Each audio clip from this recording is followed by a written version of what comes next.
Hello everyone. और आज हम पढ़ेंगे 10th क्लास की फर्स्ट फ्लाइट बुक की first poem dust of snow by Robert Frost. Robert Frost एक रियलिस्टिक पोइट हैं और वो अमेरिकन पोइट हैं। उन्होंने लाइफ की रियलिटी को हमारे सामने लेकर आए हैं, वो जैसे हैप्पीनेस, सोरो, सफरिंग, जॉय एक्सेट्रा। इस इस पोइम के दो ही स्टैंजा हैं और इस छोटी सी पोइम के थ्रू पोइट हमें बताना चाहते हैं कि छोटी छोटी चीज़ों का इफेक्ट भी हमारे जीवन पर बहुत बड़ा पड़ सकता है। जैसे जिन चीज़ों को हम बिल्कुल छोटा सा समझते हैं वो भी हमारे जीवन में बहुत बड़ा बदलाव ला देती हैं। इस पोइम में एक क्रो है और एक हेमलॉक ट्री है। सिर्फ एक क्रो जो है उसने हेमलॉक ट्री से थोड़ी सी डस्ट पोइट के, डस्ट यहाँ मिट्टी नहीं है, धूल नहीं है, यहाँ डस्ट का मतलब होता है झाड़ना या small particles of the snow, और वो पोइट के ऊपर गिरते हैं और पूरा का पूरा पोइट का जो सैड मूड था वो इस छोटी सी घटना के कारण बदल जाता है। Now first stanza. The way A crow Shuk down on me the dust of snow from a hemlock tree. अब एक राइमिंग पोइम है और इसमें एक क्रो है और एक हेमलॉक ट्री है। क्रो जो है वो क्रो और हेमलॉक ट्री किस चीज़ के सिंबल होते हैं? डिस्पेयर के, डेथ के, फियर के, ग्लूम, डार्कनेस, सैडनेस, ये और ओमिनस सिंबल होते हैं ये। और इस पोएम के अंदर पोइट ने इन दोनों को डिस्क्राइब किया है। हेमलॉक ट्री एक पॉइजनस ट्री होता है जिसके छोटे छोटे वाइट फ्लावर होते हैं और इसको धतूरा भी कहते हैं। The way A crow Shuk down on me the dust of snow from a hemlock tree. यहाँ मी है पोइट, तो पोइट एक हेमलॉक ट्री के नीचे खड़े थे और एक क्रो, यहाँ पोइट ने क्लियर नहीं किया कि क्रो उसके पेड़ के ऊपर बैठा था या कहीं से उड़कर आया या पेड़ के ऊपर से उड़कर जा रहा था।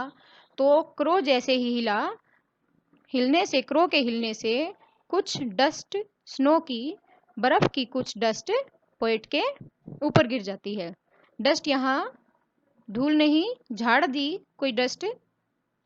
पोइट ने कहा है कि क्रो ने उसके ऊपर थोड़ी सी बर्फ गिरा दी, बर्फ के छोटे छोटे पार्टिकल्स गिरा दिए हेमलॉक पेड़ के ऊपर से। और यहाँ नीचे वर्ड मीनिंग भी है, इनको आप पढ़ सकते हैं। अब सेकंड स्टैंजा में पोइट हमें बता रहे हैं कि कैसे उनका मूड एक छोटी सी घटना से चेंज हो जाता है। फर्स्ट स्टैंजा में पोइट बहुत उदास थे, बहुत सैड थे, पर सेकंड स्टैंजा में जब क्रो ने डस्ट पोइट के ऊपर गिराई तो उनका मूड चेंज हो जाता है।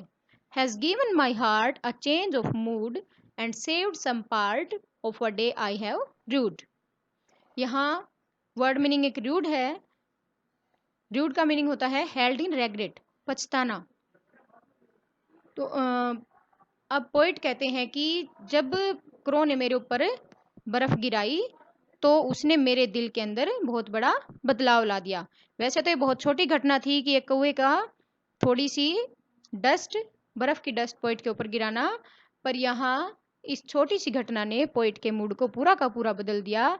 And saved some part of a day I have rued, और मेरे दिन का कुछ बचा हुआ हिस्सा जो मैंने पीछे बर्बाद कर दिया था, उसके बाद जो मेरे दिन का हिस्सा बच गया था वो मेरे लिए उस क्रो ने बचा लिया।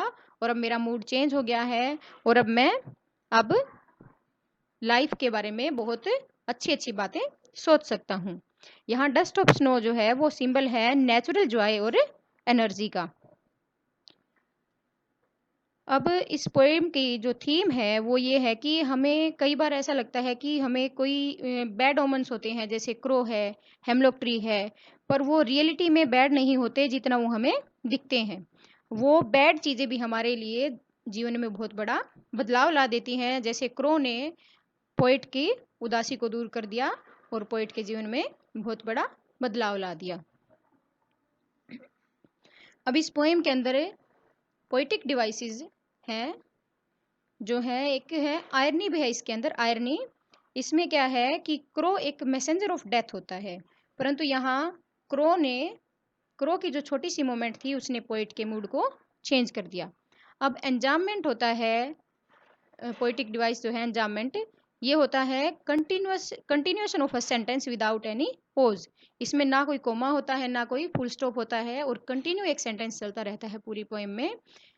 इसलिए इस पोएम में एंजाममेंट है। और इसमें अलिट्रेशन भी है। अलिट्रेशन होता है अनुप्रास अलंकार, जिसमें अल्फाबेट्स की रिपीटेशन होती है। जैसे यहाँ है सेव्ड और सम, इसमें एस और एस। ऐसे ही कॉन्सोनेंस है।